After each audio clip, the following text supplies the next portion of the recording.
Hi, how's it going? This is Resident of College for YouTube, and I'm back to do my read-along review of The Dark Shadows Daybook, written by Patrick McCray, artwork by Wallace McBride. Here's where I am. Episode 836, page 152. When Julia explores a haunted Collinwood with the ghost of Quentin and Beth, will the ghost of Quentin and Beth make her join them as a permanent guest? Beth, Terry Crawford. Julia encounters the ghost of Beth, who leads her on a flashback to see how Quentin was denied Jameson's love, and then shot by Beth as a result of choosing Angelique as his fiancée. In the present, the ghost of Quentin kills David before the very eyes of Julia and Stokes. There are corners that we readers turn as we are learning to get the most out of a book or a play. For one of the most interesting and significant is when I learned that a narrator, that great, infallible surrogate godparent, or the page may be a liar, motivated by madness or an agenda. It's a truth I usually forget about because they usually aren't liars. However, there are moments when it just makes more sense than accepting what's being sold as truth in 836. We meet one of those moments. We can explain it away.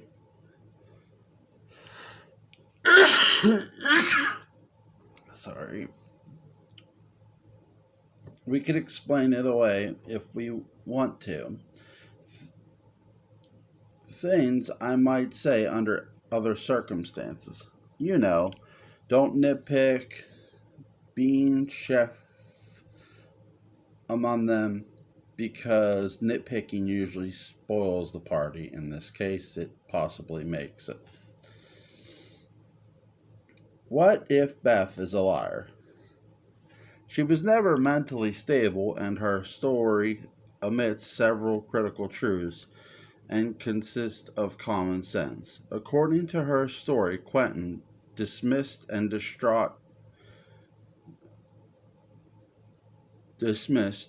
distraught Jameson in a way that seems a bit too conceding based on what we've seen previously, suffering his contempt as a result. Then Beth shoots him and kills herself. This is all a result of Quentin's forced choice of Angelique over Beth. Quentin's ghost then allegedly roams the halls of Collinwood, desperate for Jameson's forgiveness, which he gets.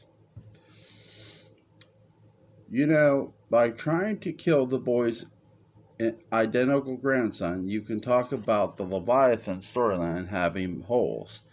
This is an earlier case where all of Dark Shadows begins growing under the weighty goodwill we extend to it. We want it to work out. We want it to make sense. So often on the show, it's easy to look at plot events and say that they seem logical. Because we want them to seem logical, but Beth's story falls under the most casual scrutiny because we know things that Julia does not.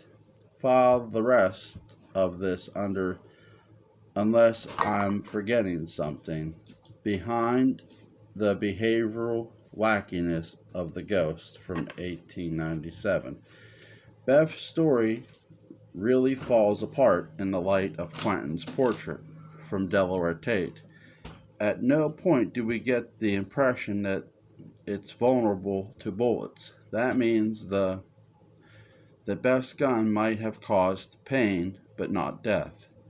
we get the idea of a prophecy regarding Quentin's death, with three events, etc., etc. But this is all predicted on the idea that Quentin died. But one of the three signs heralding his death is the silver bullet. Another is Julianka's death. This means that Quentin becoming a werewolf was always destined and not a tangible result of Barnabas's meddling. If Quentin became a werewolf, then it was always destined to be immortal. If that's the case, maybe he never died. Maybe that's always been Trask in Quentin's room. Maybe there's another timeline, because killing David to gain Jameson's forgiveness makes no sense at all. This only makes sense if the ghost of Quentin is not the ghost of Quentin. So another ghost, one who wants to discredit Quentin before Grant Douglas reappears, one who wants to shuttle Barnabas back in time where he can be more readily hunted, one who wants to get rid of Julia Hoffman too,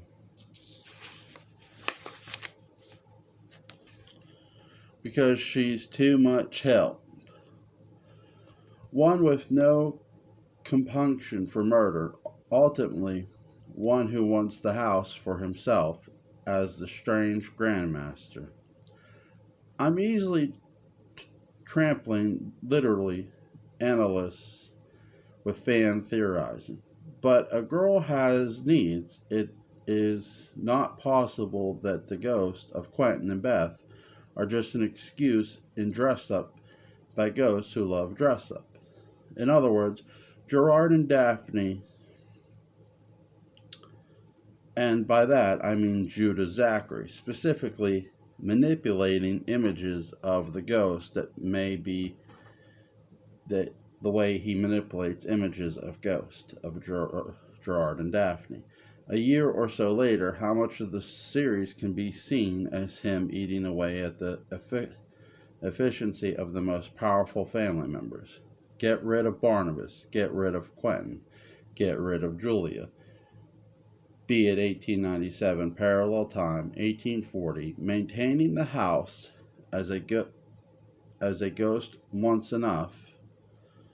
The family came back by 1970. He did a quadruple Guinea. Barnabas, Stokes, and Julia are back in time. The family is out. Quentin is insane, and Collinwood is no more. Take that. All of this is predicated on one choice. How's that? How to read the show, although it was written piecemeal. We know 5-year master plan. There is a finished series called Dark Shadows. It does operate as a single text with a prologue, beginning, middle, end, and epilogue. No one was supposed to approach it as we do, with a semi-intimate knowledge of the production. And if you don't have that, you have no way of knowing that Gerard wasn't in the writer's minds all along. Story interpretation can be like a great pair of glasses. If you put on the right pair, amazing patterns can emerge. You can always take them off.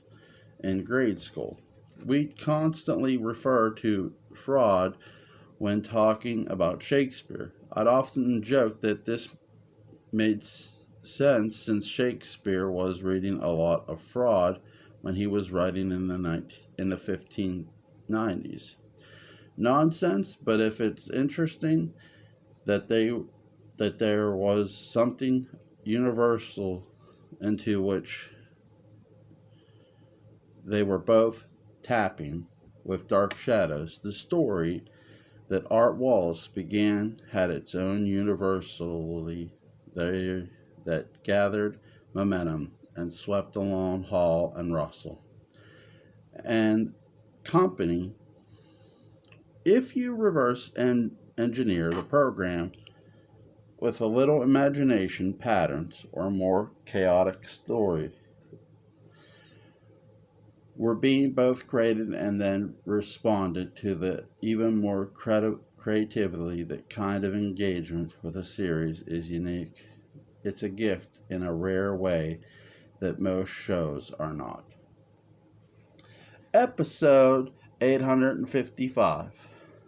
Beth's loyalties are challenged as Count Patofe begins to transfer his mind into the unwilling body of Quentin Collins. Aristide, Michael Stroka. Quentin swoons in and out of consciousness as the ring he wears now makes him susceptible to Count Patofe's transfer. At the meal, Beth has no idea what's going on, but Aristide hints that it is the most diabolical thing that can happen to a man. Quentin, dazed, wanders over to the Blue Whale, where Pansy Faye is in the doldrums. How does he lift her spirits? By playing the only song she knows on the piano. Magda tries to warn Beth that Quentin is in danger. Compounded by Aristide's teasing and her own nostalgia, she races to Collinwood to find Quentin unconscious. Man, when Aristide suggests that what Count Patofe is doing to Quentin is the most diabolical thing that can be ever happen to a man, mind penetration is not the first thing that occurs to me, but I'm not sure it occurs to Aristide either. Starting with that, we get one of Dark Shadow's oldest filler episodes. That is enough padding for 10 Schumacher batsuits. And like those batsuits, it was a vital, or at least being perversely amusing.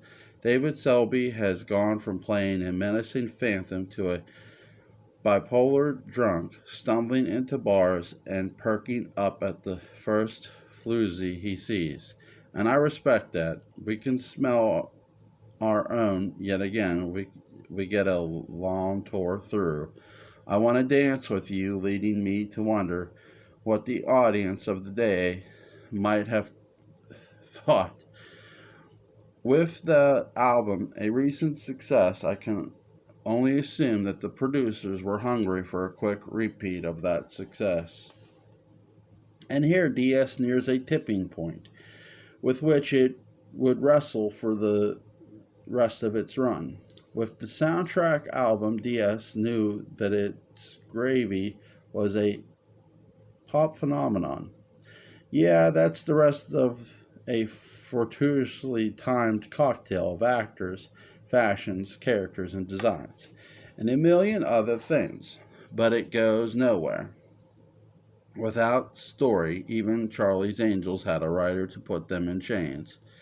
With an episode like 855, most of which feels like another pre-MTV ad for one of their pop songs, the producers clearly veer toward presenting DS as a bubble-gum phenomenon.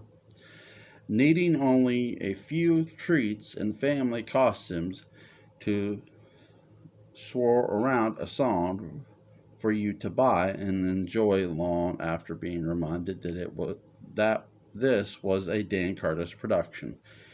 Think the song is too sappy? Not when the number one hit single is Sugar Sugar by Archie. The program would try to make up for this precocious self-judgment with occasionally superb storytelling, but it was too late. Episode 856.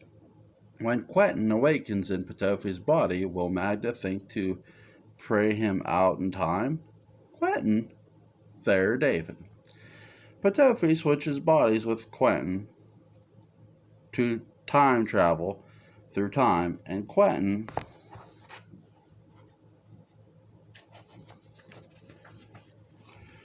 is unable to convince Magda and Beth that he is not the Count. We've seen it before. The old Patofe body switcheroo. First Jameson, just for a laugh, and then Quentin to time travel in at least two places, the other being when Angelique makes a shadowy decoy in the mirror to fool Laura. The writers have the confidence and savvy, or maybe luck, to set up secondary payoffs. To what seem like small story mechanics, 1897 is such a generous storyline that we get these seeds planted, not just weeks, but entire metaphorical seasons in advance. In this case, it leads to two of the most interesting performances in the series and sheds light on the plus and minuses of the characterization of Quentin Collins. As Ben Stokes, their David blended strength and vulnerability with surprise and nuance. As Quentin Collins, trapped in Patofe's body, David adds another layer to the alternation realization's advantage and privatization intelligence. Quentin is a bright man, used to being in control of his immediate circumstances. Of the 1897 storyline, if the 1897 storyline is about Quentin growing up, literally going from ghost to man, then to do so deprived of his family, talents he's got to rely on underdeveloped strengths, is Quentin intelligent? Yes, quite so. He is perhaps not as academically advanced as Barnabas, but he excels at observation and procession, which are not always his vampiric cousin's strengths. Do we see this up till now? Not as much as we should. Quentin has height, looks, and limitless charm on which he can rely to get him out of most problems. Not only of this muscle stronger than his mind, they usually lead to results that are a lot more fun. Well, that fun is Patofe's to be had as he kidnaps Quentin's body and sticks our hero in the family truckster. As this storyline goes on, Quentin's evolution is clear. The character is haunted by Patofe's terrorist actions. Within his shape, learning of the privilege he took for granted and honing his humanity by relying on contemplativeness and compassion in the place of sex appeal. Never before nor since has a character on Dark Shadows evolved so thoroughly, believably, and dramatically. He is cursed by the gods on a level that goes beyond the Shakespearean and into the atmospheres of the ancient Greeks. Quentin is a man who has everything, ignores that fact, and instead lusts for everything he doesn't need. If his stint as the packless wolf began the lesson, this steals it. Heightening this with body and wild theatrically and strange and subtle is David Selby's performance as Count Patofe. I was about to write that he makes a marvelous Bond villain, showing us who Quentin would have been if the writers hadn't cared about making him anything other than a total black-hearted bastard. As those guys go, this is one of the most charismatic poetry portrayals I've seen on screen, great or small. Then it struck me. I know what Selby's doing. Accidentally or not, he's showing us the man Quentin would have been in middle age if he had learned none of the lessons forced on him by fate in the writer's room. This patophaized version of Quentin has something he could have ever wanted, and revoltingly smug about it. The sickening truth is that absolute power cannot corrupt the already corrupted. It just serves as an admirable compliment. In the moral balance, the real Quentin's lesson is even more haunting. It is humbled, he learns, he becomes a better man, and perhaps as such, he is alone and empty for nearly a century. I say that passing no more judgment on it than does the show. It is simply a fact for him. Virtue is no guarantee of joy, and there is no ruder awakening for a man like Quentin Collins. When vice has lost its luster as well, he becomes twice the moralist that his brother is, a fraction as happy, and unable to go back once he's been there.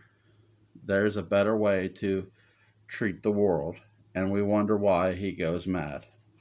Episode 857. Edward suspects nothing unusual when Quentin and Petofi enter each other's body, but will a bewildered prostitute survive coming between them?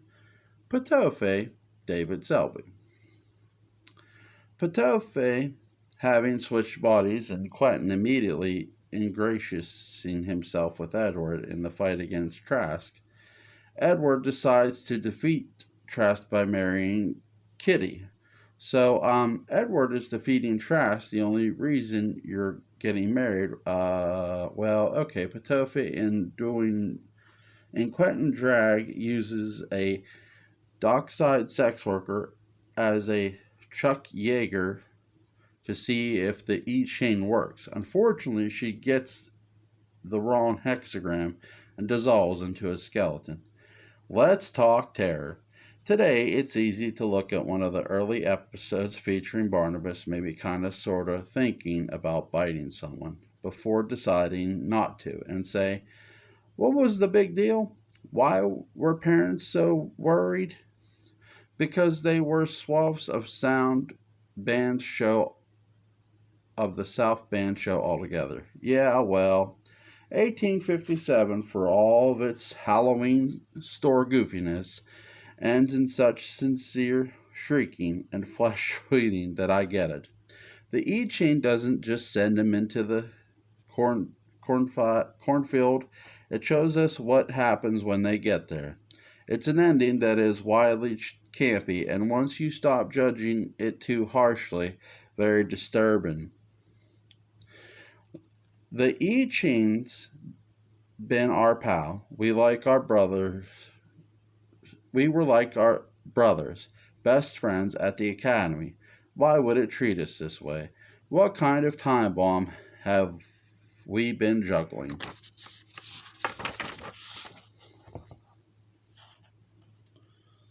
David Selby is having a ball, and will continue to do so in this storyline.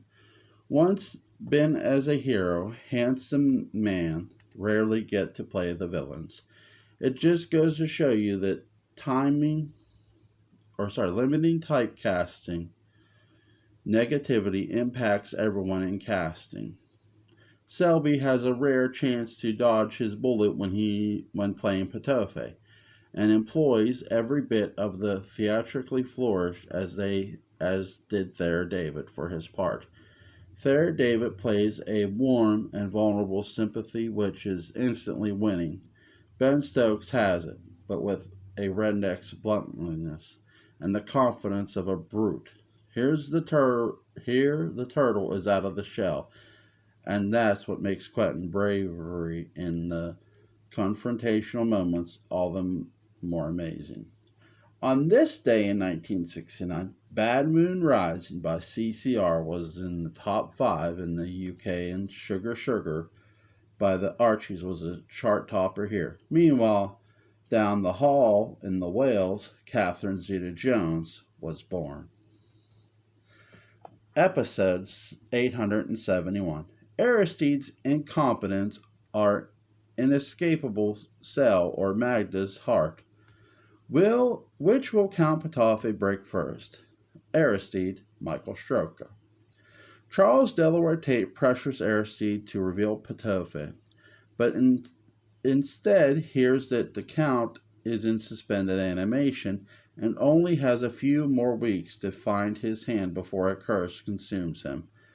Jameson, possessed by the Count, bluffs his way into freedom, then has Magda take him to Barnabas. Welcome to the Gordon Russell fan club. Be seated.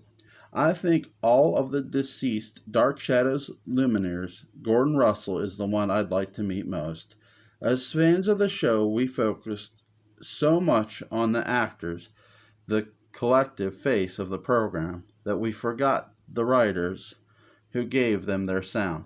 Dramatic writing is crucially hard. Keep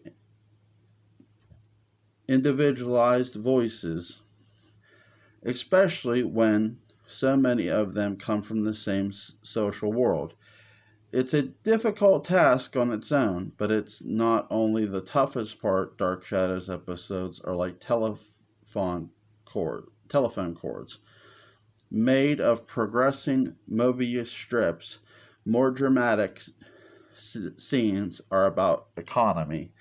Nothing can be wasted. You have discoveries and resulting conflicts, escalating change, a change of those creatures. The play, bada boom, etc. No more the medium this never changes. But on Dark Shadows, you have to do that, and also stretch the storytelling to the longest format possible. On that makes a Wagner opera look like Bazooka Joe comic strip, but you can't let it feel stagnant. Philip Glass luxuriates in the fact that his listeners know that he'll take his time. Soap fans think they want action, when they actually want to be distract themselves for as long as possible with people they care about, doing things they are vitally important.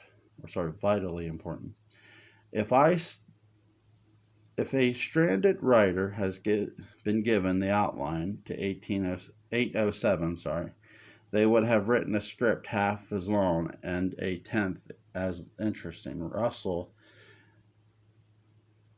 and his colleagues fill the scenes with intense discoveries on purpose. Fleshing it out of the memorable characters had no legenic fleb. How they do it, simply the alchemy of their art. I wish I could replicate it, but in the lieu of that, I have no recourse but to marvel at it. Russell is helped by dropping one of 1897's most easily forgotten explosion bombs, courtesy of Aristide. This smithers to Ptolemy Montgomery Burns. Ptolemy's mission to find his hand has been going on for a century, placing it beginning within a year of Barnabas' initial entombment. Just imagine a book beginning with a year of Barnabas' initial entombment. Just imagine a book beginning within a year of Barnabas' just a book of short stories looking at the appendages adventures over the century. Just imagine Quentin and Desmond employing it for dimensional travel. A young Nicholas Blair using it, and so on. Patofi is helped as much by others, referring to his legacy as he is by what he does. In this, Tate calls him someone who enjoys only the suffering of those around him. This both clashes with Thayer David's brilliant performance and gives it the subliminal menace. That mix Patofi's jovial appearance versus the fog of evil. We hear others describe may be what makes him one of the richest and most watchable characters in all of Dark Shadows. He is their Falstaff and their Gloucester all at once. Helping this is the fact that he's the only character on the show to be played to the hilt by 3 actors, one of them whom are named Thayer David, whose first name was actually David Hennessy, and David Selby. Coincidence? But where would Patofi be without the writing? Nowhere at all. It's fitting that this episode should feature Charles Delaware Tate and his curse so permanently that it's a strange story, even beyond Barnabas and Josette. It's the closest we come to pure fairy tale. Imagine writing characters who inflame the public imagination so ardently, like Tate's powers to craft paintings. That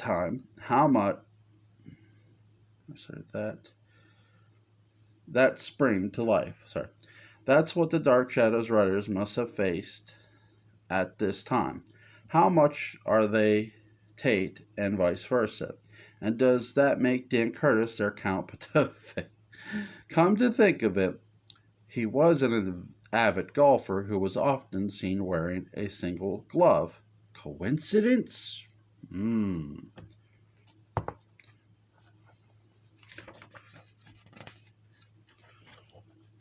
Episode 873.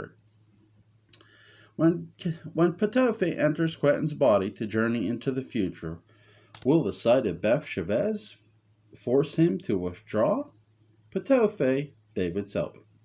Patofi successfully visits the Collinwood of 1969 before the ambiguous, wet blanket Beth Chavez drags him back to tell him that the immortalization portrait of Quentin is missing. Great, thanks. He's convinced that either Charity Trask or Barnabas stole it.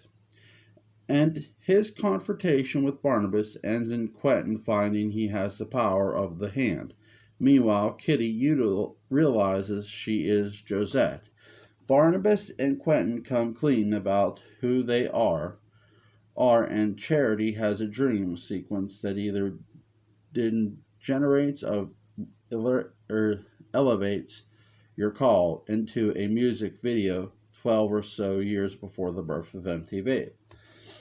50 years have passed since this episode hit the airwaves, but when 873 was shot, the medium of TV had only existed for less than half that time.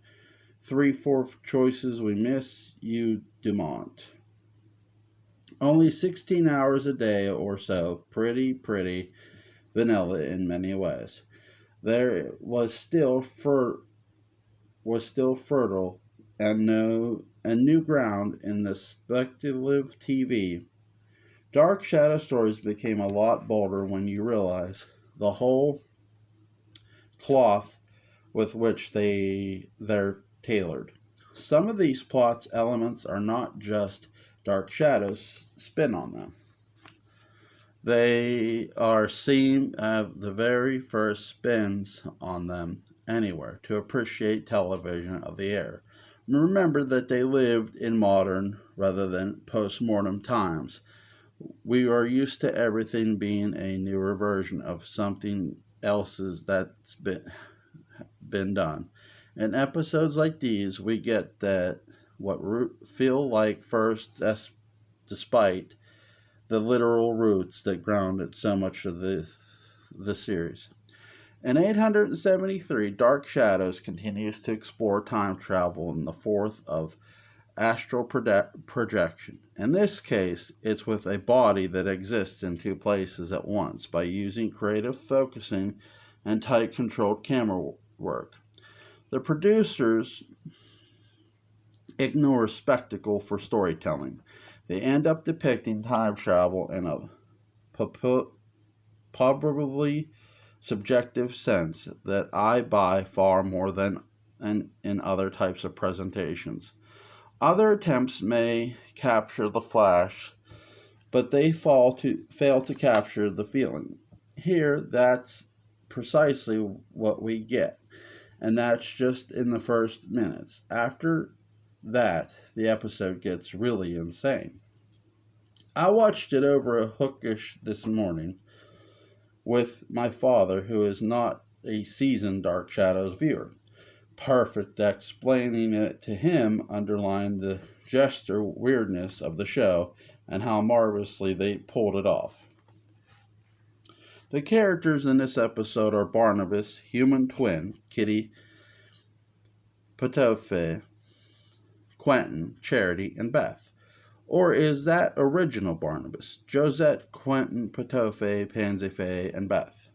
Or is that ensemble Beth is the only one who actually is who they were initially cast to play? Someone call a PhD candidate, because there's a distraction waiting to happen. Recasting the ensemble for 1795 was a risk that required Dan Curtis to defy conservative wisdom. But this sequence takes it to the insane length. We have contemporary characters recast as new characters in 1897, and each is possessed by yet another character. It's a tribute to a long-form storytelling that they've made it somehow feel like the most natural thing in the world. More than that, it's a tribute to the giddy joy of storytelling and the Russian doll nature of creating characters for others to play. How many layers do we really have? Is there a real side, or is there a real side of them all? The entire sequence begins when a vampire pretending to be a human becomes another generation's vampire pretending to be a human.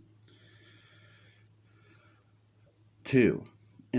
Reintroduce himself to a man he initially met as a ghost, but who will die for reasons they may relate to him secretly being a werewolf in 1897. Barnabas does from holding a near monopoly on secret identities to being just one of the gang.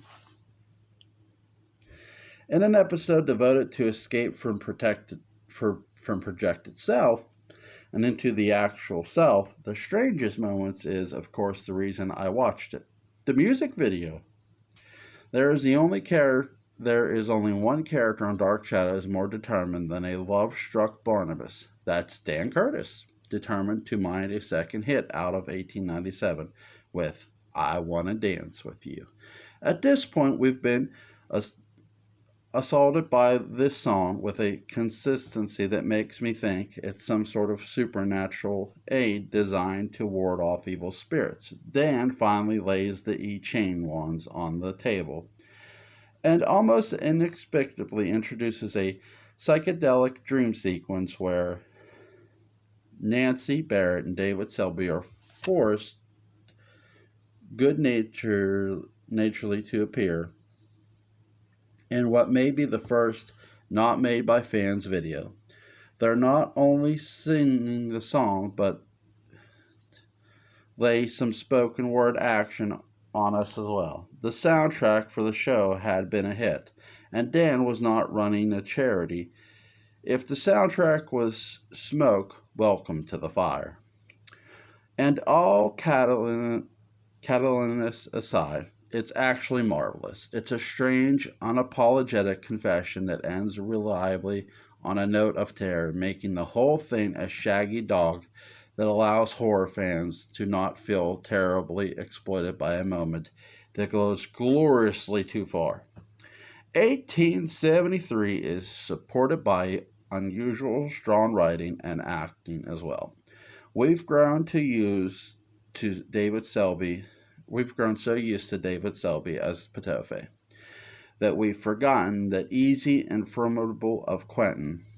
In this episode, he gets to play both characters, and the difference is clear. Catherine Lee Scott likewise plays Maggie and Kitty, clear and truthful as always in both roles, and maybe there's a bit of Josette who shows up. Jonathan Frid, however, steals his own show in his clash with Patofe, disgusting his performance fear in playing his confrontation with a Chester's confidence. Watch the scene and try to figure out when Barnabas decides to reveal and conceal which pieces of information. It's a constantly shifting process, and Frid nails it in a world doll that stands as one Barnabas' finest and the most self-assured scenes. If someone thinks they know Dark Shadows, this should shake them up. It's the show at its best and most ludicrous and liberated. Mid to late 1960s television has yet to be topped for sheer imagination. Even though it was tottering away in daytime, isolated from evening audiences, Dark Shadows wasn't just a part of the fantasy revolution of the era. It was among the boldest innovators. Guys, check out this artwork. Actually, I'm going to go turn on the light. Give me a second.